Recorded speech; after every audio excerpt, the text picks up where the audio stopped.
He's okay, that's the main thing. He'll be around to live again in race 2. But the battle is still very much on at the front, and Olsen looking for second place. It's still Rothwell that leads, and second place very much, and no, Rothwell back in second. So there has to be number 10, Lance Carey, has gone back into the lead. Indeed it is, so they're swapping places. Take one look away from the track for a second and it all changes. These boys are giving no quarter, they're all youngsters. All mostly, as I said, former Aprilia 125 riders, so they know this circuit well. And it's just a question, this is the first round of the series this year. We go to Campbell Park for round 2 in May, and they're just getting their heads around the settings of the bikes, the tyres and so forth. But look at this, number 10, Carey, is now being pressured again from Alex Olsen. Number 56, and Olsen's looking for it up the inside. Has he made it stick? Yes, he has. As they head down towards complete another lap and start a new one, it's a new race leader. Now, can he hang on to this? Carey now under pressure from Rothwell. And then Tommy Dale sits back behind those 3 in 4th. Very resplendent set of leathers there, Tommy. But already Alex is beginning to pull a small gap over the chasing 3. Second place is the place that could now be under dispute between these 4, because I think unless he makes a mistake, the race leader, Alex Olsen, will be off and running. This young man who, multi-talented, I think we're going to see more of this young man in the future. Maybe BSB, maybe World Superbike, maybe certainly something higher. 22 there coming through. That's Duncan Knox, TDG runner. I think Duncan's about second at the moment behind Ralph Laturco. But we're concentrating our camera action on the first 4 because second place, as I said, has certainly not been decided. It could go any way between the 3 of them. And here comes the rest of the gang. 34, that's Steph Wadlow going through there with Ricky Chadwick. Well, Ricky, 43 years of age, I suppose playing dad really to the girl out in front, making sure she's okay. Number 81 coming through, that's Nicholas Blockley. Again, the red bikes are the Michelin Cup runners, they're the young guns, so to speak, and the black bikes are the TDG, the older riders, over 25 years of age. There's no age limit.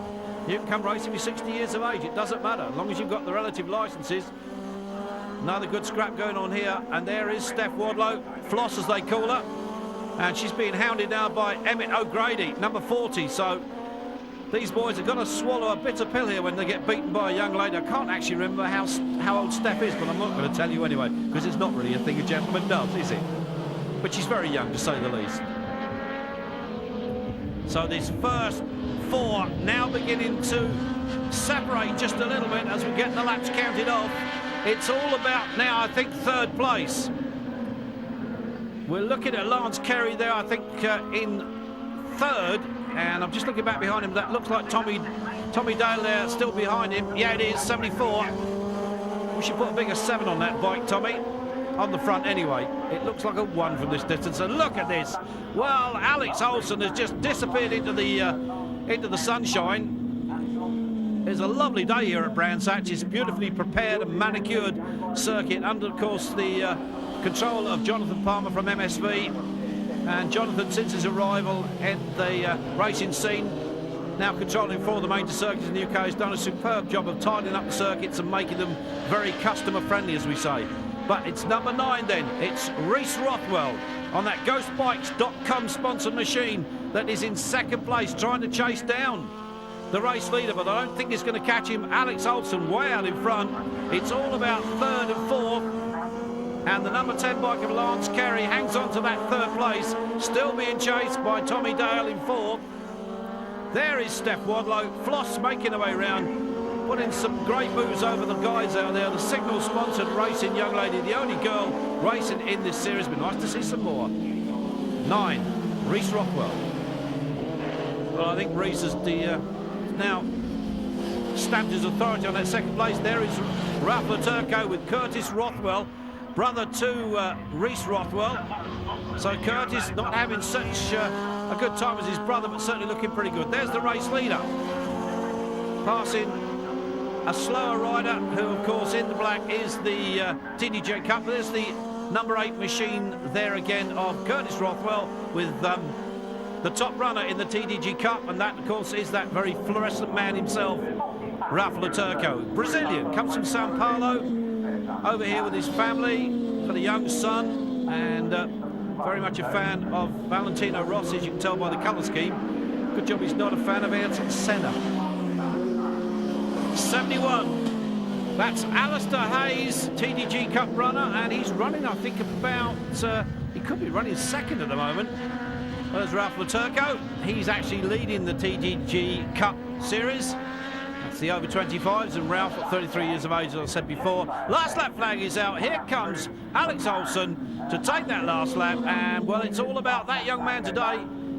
He must be 6 foot something. He's tall, a very, very tall lad, as he goes past another slower rider.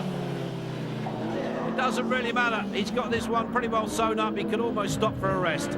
If this is the kind of pace this boy's going to produce during the course of this series, I think he's going to be a serious threat to the rest.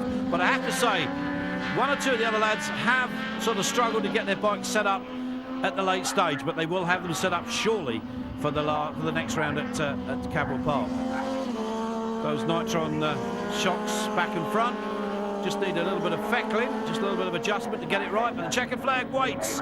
Number 56, Alex Olsen, who unfortunately has been given a penalty for a yellow flag infringement at Clearways, I understand, and now will not be considered the winner of the race. In fact, Alex will have been relegated down to third. It will be Reece Rothwell who will be declared the winner of the race, but Alex doesn't know it yet. Lance Kerry.